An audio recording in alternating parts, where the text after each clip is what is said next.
Mesdames, Messieurs, bonjour. L'action de groupe, à bien des égards, c'est le point de cette journée qui intéresse le moins, a priori en tout cas, les agents de la DGCCRF. Puisque par hypothèse, il s'agit de pallier des défauts dans les techniques permettant de sanctionner les violations des droits des consommateurs ou de réparer les dommages que ceux-ci ont subis du fait de la violation de leurs obligations par les professionnels. On est donc là dans une situation parallèle à celle qui est menée par les pouvoirs publics, l'action publique dont le bras armé est représenté par les agents de la DGCCRF. Alors, ça n'est qu'apparent et je vais tenter de m'en expliquer, je pense que ce sera l'objet de ma conclusion. L'action de groupe. Une association de consommateurs représentative au niveau national et agréée en application de l'article 411.1 peut agir devant une juridiction civile afin d'obtenir la réparation des préjudices individuels subis par des consommateurs placés dans une situation similaire ou identique et ayant pour cause commune un manquement d'un ou des mêmes professionnels à leurs obligations légales ou contractuelles. Bon.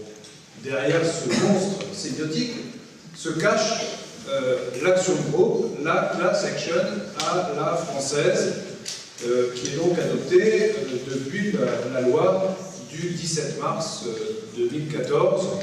C'est un bouleversement considérable dans le paysage juridique français, annoncé depuis une bonne dizaine d'années, préparé par diverses propositions de loi, venant d'ailleurs de tous les bords de l'Assemblée nationale, diversement apprécié d'ailleurs dans la doctrine française ou du côté du palais, par exemple, par les avocats, j'y reviendrai. Mais enfin, voici une innovation absolument considérable en droit français, dont on se plaît en général à vanter l'association avec des modèles étrangers, qui seraient, d'une part, celui de la class action américaine, donc qui existe depuis les années 30 et qui est surtout modernisée dans sa forme actuelle depuis une loi de 1966, ou mieux peut-être par le modèle québécois, le recours collectif, qui va être d'ailleurs renommé bientôt, je vous dis le nouveau nom que les Québécois ont choisi, class action, le recours collectif, action de groupe en droit français. Il y a d'autres désignations qui toutes valident le même principe, c'est-à-dire la possibilité pour quelqu'un à désigner d'engager une action contre un professionnel au nom d'un groupe plus ou moins déterminé, avec un nombre plus ou moins important de personnes véhiculant la même demande, ces personnes étant pré- ou post-identifiées. Voilà la logique de l'action de groupe. Ce mécanisme est un progrès considérable. Je voudrais en faire la démonstration rapide à travers une hypothèse. Imaginons, vous savez, les professeurs de droit ont des marottes, ils racontent toujours les mêmes histoires. Donc je prie tous les étudiants qui ont déjà entendu mon histoire de bien vouloir m'excuser. En fait, mon histoire de base est, imaginons, un fabricant de boissons gazeuses, suivez mon regard, qui vendrait par exemple 1 milliard de bouteilles, de canettes de ces boissons en France pour le prix de 1 €.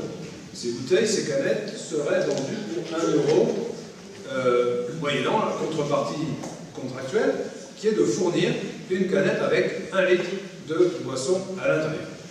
Pour toute une série de raisons qui ne relèvent pas du hasard eu égard à la production et au caractère industriel de celle-ci, la bouteille de 1 litre contient en réalité 99 centilitres de cette boisson. Bon.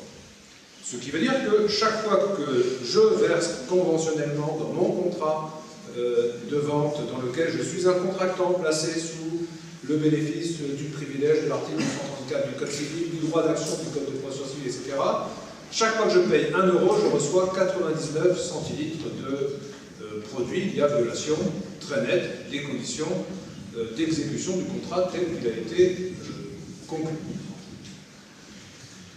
Ça veut dire que le fabricant a gagné 1% de la valeur du produit qu'il a vendu. On est d'ailleurs sur une logique de prix d'aval. On imagine les sommes considérables que ça représente en termes de production en amont.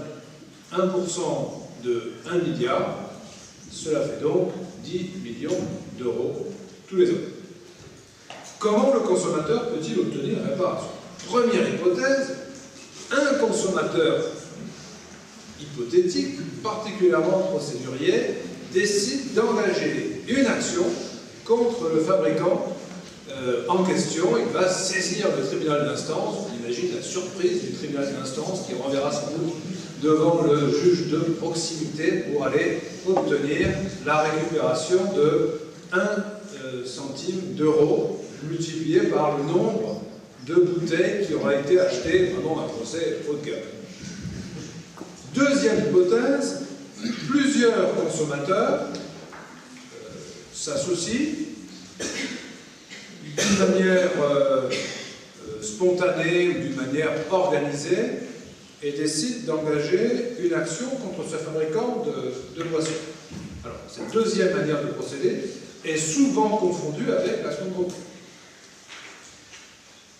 C'est du reste une partie du débat qui a animé la critique de l'action de groupe, notamment du côté du barreau de Paris. Cette deuxième manière de procéder, au fond, n'ajoute strictement rien à la première, dans la mesure où on va avoir une somme déterminée, de préjudice déterminé, engagée devant un opérateur, défendeur déterminé. Troisième hypothèse, les consommateurs, conscients alors de leur qualité de consommateur, et non plus de simples contractants, se tournent vers une aide quelconque des consommateurs, que ce soit des avocats spécialisés en droit de la consommation, que ce soit les agents de la DGCCRF, que ce soit, je les appelle les agents de la DGCCRF, bon, vieille formule, peu importe, que ce soit une association de consommateurs, partenaire privilégié des consommateurs. Cette association de consommateurs, avant le 17 mars 2014, disposait d'un certain nombre de moyens, on va dire, médiocres, pour assurer la défense du consommateur, qui, en toute hypothèse, n'aurait permis que de s'associer à l'action d'un ou deux consommateurs pour obtenir la réparation du préjudice collectif subi par les consommateurs, préjudice collectif subi par les consommateurs, qui est un préjudice moral, général, subi par ceux-ci, ce préjudice moral, général, subi par les consommateurs, étant mal traité par le juge, parce que dans la tradition française, la réparation du dommage collectif, c'est du ressort du procureur de la République, c'est du ressort des juridictions pénales. D'où une quatrième logique, qui est la voie américaine, enfin, initiée par les Américains, consistant précisément pour un ou plusieurs consommateurs à engager une action, à présenter une action devant le juge en disant « Je suis victime d'une pratique X, mais je ne suis pas seul. Il y en a toute une série que je suis ou non capable d'identifier immédiatement qui ont subi le même préjudice, et c'est au nom de ce groupe, le groupe des victimes de telles pratiques, le groupe de tous ceux qui ont acheté une bouteille de la boisson désignée qui contient 99 centilitres de produit alors que j'ai payé 1 euro, j'ai payé pour être livré d'1 litre, eh bien, tout ce groupe-là, conscient du préjudice que nous avons subi, nous engageons une action devant ce professionnel. Ça, c'est une action. c'est une class action. C'est une class action et celle-ci peut avoir deux fonctions qui ont été esquissées tout à l'heure par Malo de Passé. Première fonction de l'action de groupe, je vais articuler mon propos essentiellement à travers des avantages, des inconvénients, des ressemblances, des différences avec les trois grands modèles mondiaux, enfin qui vont devenir mondiaux de l'action de groupe, le modèle américain, le modèle québécois, le modèle français. Première logique qui est celle de la loi Hamon. L'action de groupe a pour objectif d'assurer la réparation d'un préjudice. Alors, dans la logique du droit français, la réparation du préjudice est assise sur le principe de la réparation intégrale du préjudice, dont on connaît les avantages, on connaît les défauts, je ne vais pas les évoquer ici, mais enfin, le principal défaut de la réparation intégrale du préjudice, c'est qu'il faut prouver un préjudice, que seuls les préjudices prouvés et seuls les préjudices allégués sont réparés. Par conséquent, la loi, j'y reviendrai un peu plus loin, a choisi le mécanisme de l'opt-in, c'est-à-dire que seuls les consommateurs qui se seront identifiés, qui se seront inscrits sur un petit tableau en quelque sorte, qui ensuite auront réussi à prouver l'existence de leur préjudice, qui enfin seront passés à travers les moyens de défense que le professionnel aura pu opposer à ses consommateurs, prescription, confusion, abandon de créance, que sais-je encore, moyen de défense qui aurait pu être opposé par ce professionnel à ce consommateur, alors ceux-ci obtiendront réparation de leur préjudice. Dans l'affaire de Mediator, je ne sais pas si vous vous souvenez, mais l'an dernier, il y avait eu un petit papier qui était sorti dans la presse et qui disait que seuls 5% des victimes faisaient état d'un préjudice particulier et réussissaient à prouver leur préjudice. 5% dans une affaire qui a causé des préjudices corporels, des préjudices familiaux considérables.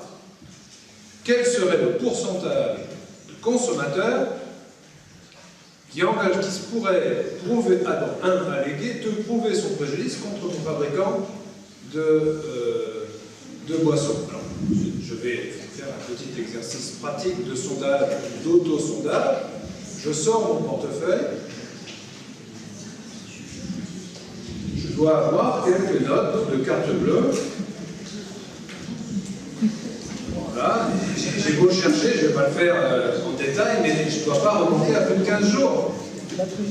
Il faut être un malade mental pour conserver ces notes de chez Carrefour et de Auchan sur 5 ans. Donc quel sera le pourcentage qui obtiendra réparation de son préjudice? Dans mon exemple, admettons qu'on soit du niveau du Mediator, 5%. Il y a donc 5% des 10 millions d'euros qui seront effectivement réparés. 5% de 10 millions d'euros, ça signifie qu'il y a donc 9 500 000 euros qui continuent d'être perçus chaque année par notre fabricant. Par conséquent, est-il plus opportun de respecter la loi ou de violer la loi? La réponse est évidente, en réalité pas tout à fait, parce qu'il y a une autre contrainte qui est psychologique, qui est le fait que l'action de groupe sera sans doute hyper médiatisée et que quel que soit son résultat, ce sera très vraisemblablement un coup d'arrêt de la pratique.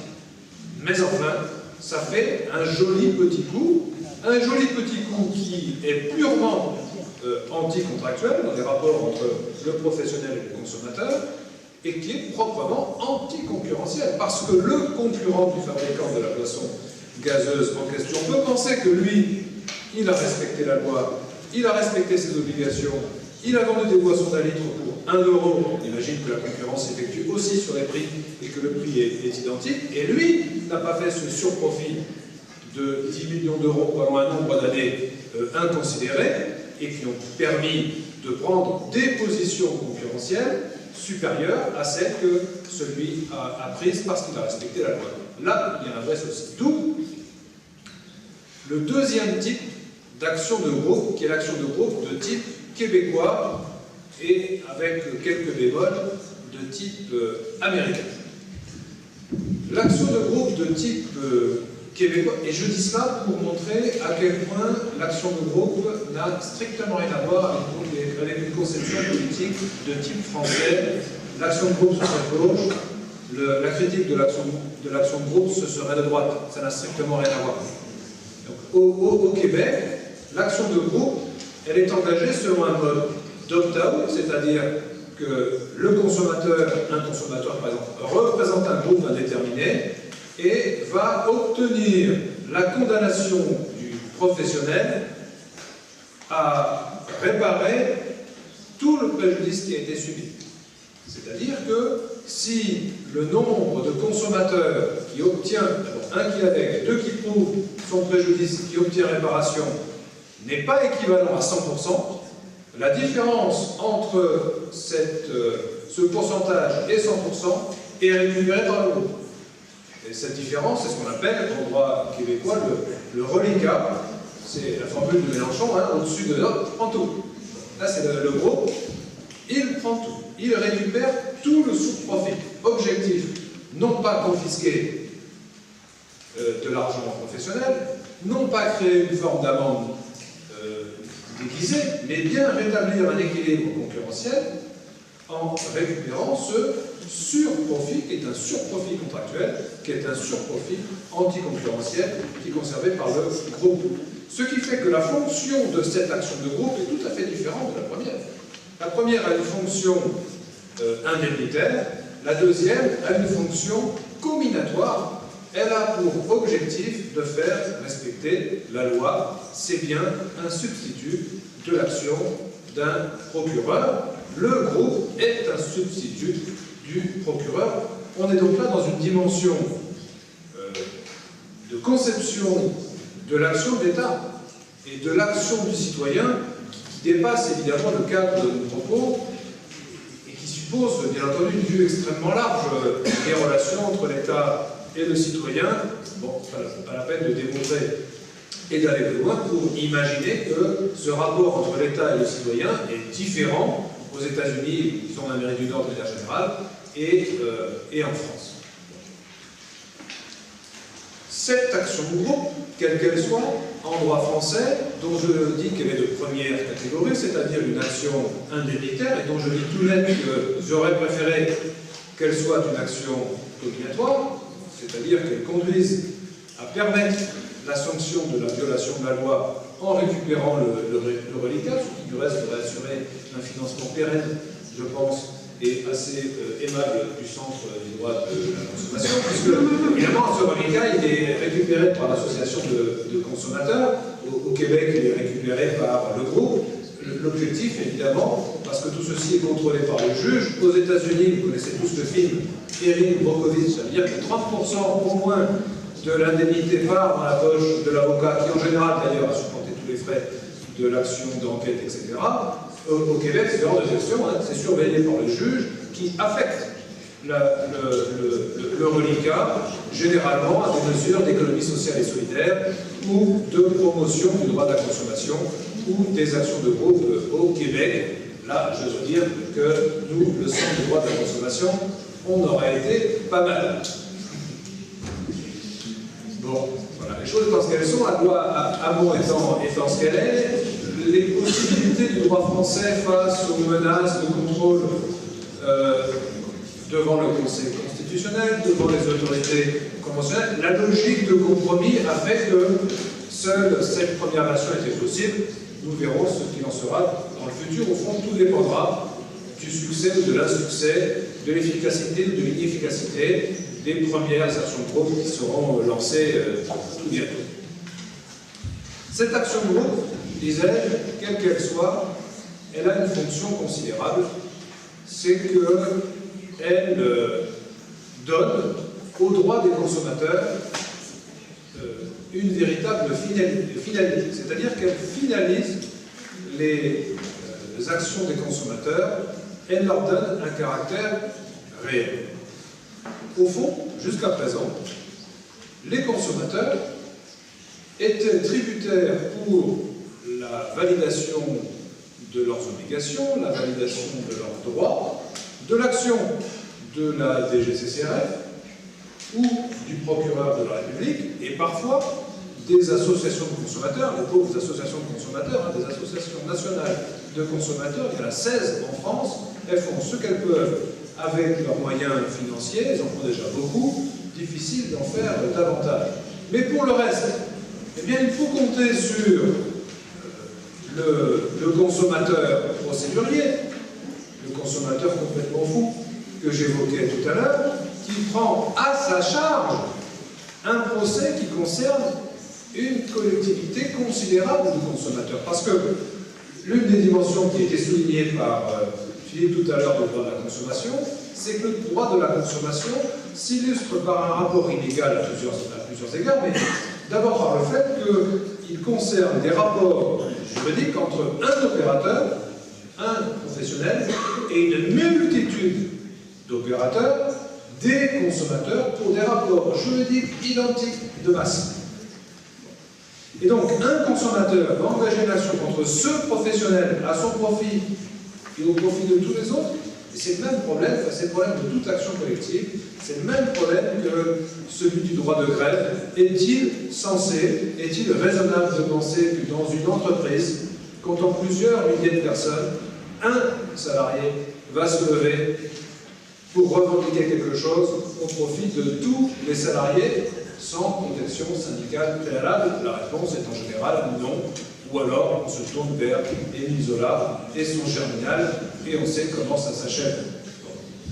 Par conséquent, cette action collective, n'est-ce pas, elle n'est possible en réalité que s'il y a une possibilité d'action collective, et c'est en ce sens que chaque fois qu'un tiers ne prend pas la défense du consommateur, en France, traditionnellement, un droit et une liberté existent parce que, ce droit et cette liberté sont posés par le législateur. Il n'y a pas de droit, il n'y a pas de liberté naturelle dans la conception française.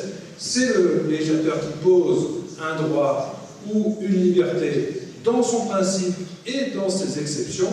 C'est ça le libéralisme politique à la française. C'est ce qui justifie d'ailleurs que le libéralisme politique à la française, ou disons plus largement à la continentale, à l'européenne, implique une réglementation considérable.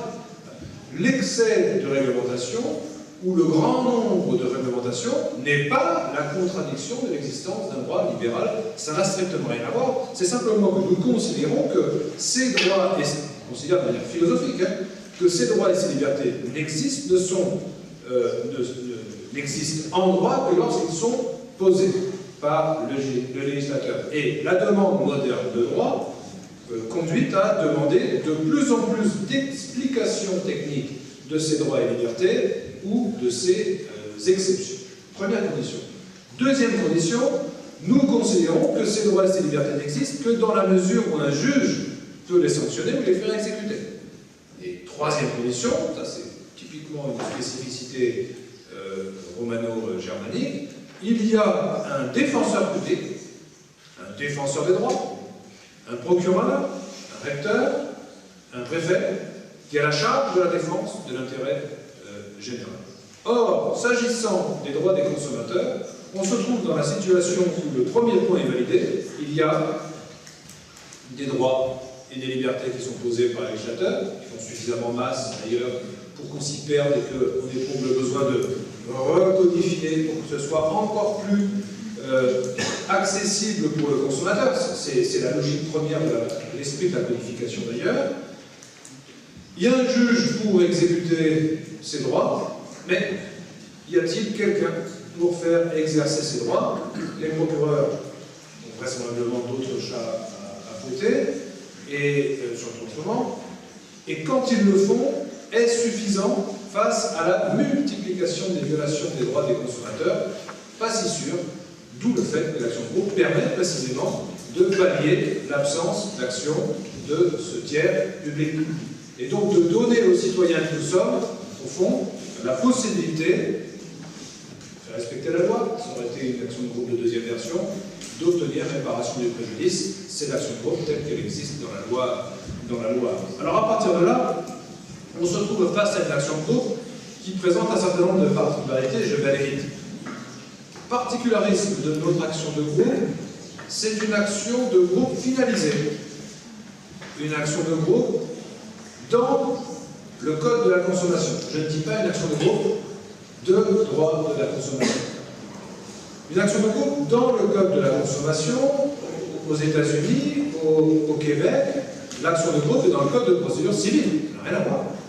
C'est-à-dire que, quelle que soit la demande, quel que soit l'objet revendiqué par le groupe, celle-ci est recevable devant le juge.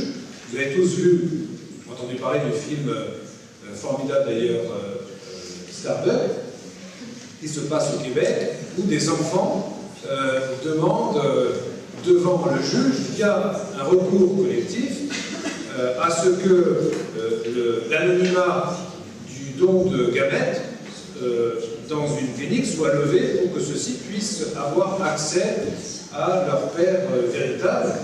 Bon, en France, c'est tout à fait invraisemblable, quand bien même le film aurait été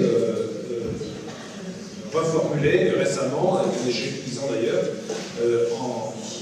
dans le cinéma français. Mais voilà une première différence considérable entre l'action de groupe de type nord-américain et l'action de groupe de type français. L'action de groupe de type français est une action de groupe dans le code de la consommation. Pourquoi je fais la différence entre dans le code de la consommation ou deux droits de la consommation? Ça a été l'objet d'un débat absolument énorme, d'ailleurs sans doute exagéré, pendant la discussion de la loi Hamon. Je l'ai dit tout à l'heure lorsque j'ai lu l'article 423-1 du Code de la consommation. L'action de groupe vise à obtenir réparation du préjudice individuel subi par des consommateurs du fait de la violation par un professionnel de ses obligations. On se bien sûr l'avoir compris. Fin de l'article, l'action de groupe ne peut porter que sur la réparation des préjudices patrimoniaux résultant des dommages matériels subis par les consommateurs. Bon. L'idée, c'était de verrouiller l'action de groupe de telle manière à ce qu'elle ne serve pas, précisément, dans l'affaire des prothèses PIP ou l'affaire de Mediator, ou dans des affaires dans lesquelles des consommateurs d'environnement, des bioacteurs, dirons-nous, demanderaient réparation du fait de la violation d'une règle du Code de l'environnement. Très bien. Bon. Alors, ça marche ou ça ne marche pas? Ça ne marche pas parce que la notion de consommateur, le statut de consommateur n'a aucune signification appliquée à un être humain vivant, se mouvant dans la société. Je suis tout à la fois consommateur et fonctionnaire, je suis consommateur et usager, je suis consommateur et épargnant, je suis consommateur et locataire, je suis consommateur et patient, je suis consommateur et investisseur, je suis consommateur... Bref, la notion de consommateur peut être associée à toute une série d'autres considérations. Et par exemple, lorsqu'il s'agit d'associer la considération de consommateur et la considération de patient, eh bien, le premier obstacle qui devait être levé, à savoir que l'action de groupe ne soit pas utilisée dans une action dite de droit de la santé, échoue. Et évidemment, si j'achète des médicaments, je suis acheteur de médicaments tout à la fois comme patient et tout à la fois comme consommateur. Si je me rends dans une clinique et que je subis un préjudice X, et que nous sommes plusieurs à le subir, nous pouvons engager une action de groupe, non pas en tant que patient, mais en tant que consommateur, patient, du fait de la violation de ce professionnel, de ses obligations X ou Y, si nous parvenons à le démontrer, sans aucune difficulté. La difficulté va consister à trouver une association de consommateurs qui se souciera de cette question. Ça, c'est notre problème. Alors, en réalité, cela fonctionne parce que l'article 423-1 limite la réparation du préjudice subi par le consommateur tout court ou consommateur associé à une autre fonction, au seul dommage matériel. Or, la plupart des dommages subis du fait d'une infraction sanitaire, par exemple, sont des dommages corporels ou des dommages moraux. Et le gros des dommages intérêts qui seraient réclamés serait alors des dommages corporels et non pas des dommages matériels, ce qui fait qu'au final, mais dans un deuxième temps de la démonstration, on s'aperçoit que le contingentement fonctionne. Du reste, la promesse d'une extension de l'action de groupe au droit de la santé, au droit de l'environnement a été faite, ce qui va être assez amusant. Imaginons que demain, le ministre de l'écologie et le ministre de la santé les affaires sociales décident d'instaurer une telle action de groupe, je pense que dans le calendrier législatif, ça va être un peu sophistiqué, mais imaginons que ce soit le cas, on aurait donc une autre action de groupe dans le Code de l'environnement, et encore une troisième action de groupe dans le Code de la santé publique. Du point de vue de l'écart des avocats dans la discussion, là, je promets un retour surprenant des avocats, parce que, en termes de conflit de procédure, ça pourrait être assez drôle.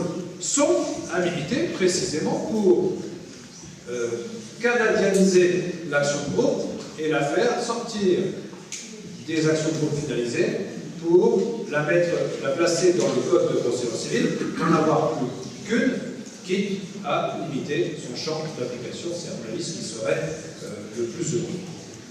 Autre différence, et qui peut poser des difficultés, c'est le monopole des associations de consommateurs. Les associations de consommateurs nationales, reconnues nationalement, peuvent engager une action de groupe.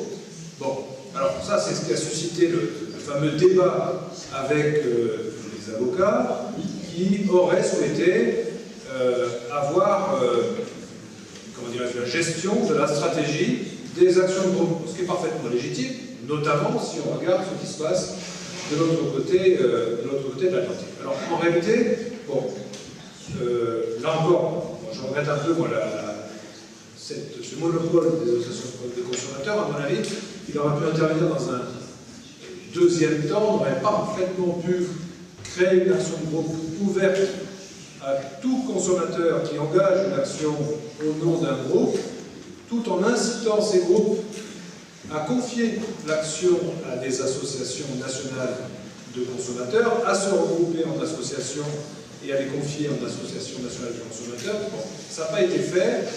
L'objectif est d'éviter les dérives financières de type de celles que l'on voit systématiquement dans les actions de groupe de type américain. Deux dérives financières, celles que j'évoquais tout à l'heure, c'est-à-dire l'avocat qui porte une action de groupe et qui récupère une part considérable, je n'ose dire excessive, considérable de l'indemnité pour son compte. Très bien. Il y a une deuxième dérive qui, à mon avis, est plus dangereuse, c'est l'idée qu'il suffit alors d'engager une action de groupe contre l'une des entreprises du CAC 40, les sachant richissimes, et profitant alors de la mauvaise publicité qui est faite, de transiger en amont avec cette entreprise, et toujours pareil, par une jolie convention d'honoraires, au fond, créer de l'argent, faire là pour le coup de l'argent à partir de situations qui n'auraient pas été jugées. Je pense que c'est ce qui a voulu être évité, c'est même sûr, par le législateur. D'où le monopole des associations de consommateurs, même grande différence. Et puis enfin, différence entre l'action de groupe française et l'action de groupe américaine, c'est cette fameuse idée de l'opt-in, de l'opt-out. Alors je ne vais pas rentrer en détail, mais la notion d'opt-in signifie que devant le juge français, les choses vont se dérouler en deux étapes processuelles. Alors, en réalité, plusieurs autres étapes, mais processuellement deux. La première, c'est que des consommateurs se plaignent, et peut-être d'ailleurs, après avoir vu les agents de la DGCCRF, ceux-ci leur conseillent d'aller voir une association reconnue de consommateurs. C'est pour ça que je dis que l'action de groupe n'est pas étrangère aux préoccupations de la DGCCRF. Il faut convaincre cette association d'engager cette action de groupe. Imaginons que le paysage des actions de groupe soit suffisamment installé, il y en a eu quelques-unes qui ont été un succès, il va y avoir un marché, clairement, des actions de groupe auprès des associations de consommateurs, elles vont faire le tri. Imaginez l'association des usagers des transports, bon ben voilà, imaginons qu'elle reçoit 50 demandes d'actions par an, elle ne traitera pas 50 actions de groupe par an. Il y a un tri qui va être fait, qui, quoi, comment, une fois cette action sélectionnée, l'action va être engagée devant le juge, tribunal de grande instance, il y aura donc un avocat, contre un défendeur désigné, un professionnel, il aura donc un avocat, qui fait qu'à mon avis, le débat sur l'exclusion des avocats du propos sur l'action de groupe est parfaitement vain. Les avocats seront là, ils seront bien les stratèges dans ces actions au sens processuel du terme. Devant un tribunal de grande instance, et là, l'association de consommateurs va demander au juge plusieurs choses. Première chose, définir le groupe. Donc, nous nous présentons comme les victimes, le groupe des victimes de telles pratiques. Donc, nous vous demandons de définir ce groupe. Première chose. Deuxième chose, nous vous demandons de condamner le professionnel pour violation de l'article du Code de la consommation. Troisième chose, nous vous demandons de proposer des formules de publicité pour que tous les consommateurs susceptibles d'entrer dans le groupe s'inscrivent. C'est là que ça commence, véritablement, l'action de groupe. Et ensuite seulement, donc, là on aura un premier jugement, comme la loi dit que c'est une même instance. J'imagine qu'on va avoir un jugement avant dire droit qui va se prononcer sur le groupe, qui va se prononcer sur la responsabilité du professionnel, qui va définir les formules de publicité. 3 raisons de former un recours pour le professionnel. Je ne sais pas comment c'est que déjà on discute processuellement pour savoir si quelle est la nature déjà du recours qui est engagé contre ce jugement avant dire droit, en appel, devant la cour d'appel, délai d'appel. Évidemment, tant que cet appel n'est pas définitif, le premier jugement ne va sans doute pas commencer à découvrir, mais enfin ça va dépendre du juge qui va subir une demande de sursis à statuer tant que l'appel premier n'aura pas été déterminé. Imaginons que cet appel se réalise rapidement, on revient devant le premier juge, et là on règle les problèmes matériels. Y a-t-il eu des moyens de défense à opposer par ce professionnel à ce consommateur? Au fond, les gens sont en train de garantie des vices cachés, l'action a été engagée dans les temps, est-ce que c'est bien un usage, pas un usage anormal, etc., etc. Voilà ce qui va être discuté devant le juge, et tout à la fin, le consommateur récupérera les dommages-intérêts, 1 qu'il aura allégué, 2 qu'il aura réussi à prouver. Voilà le mécanisme de l'action de groupe. J'attends avec impatience les premières actions de groupe qui seront lancées. J'espère que ce sera un succès. Rendez-vous dans 10 ans pour un bilan des actions de groupe en droit français, vraisemblablement la première révision de la loi Hamon. Je vous souhaite un bon appétit.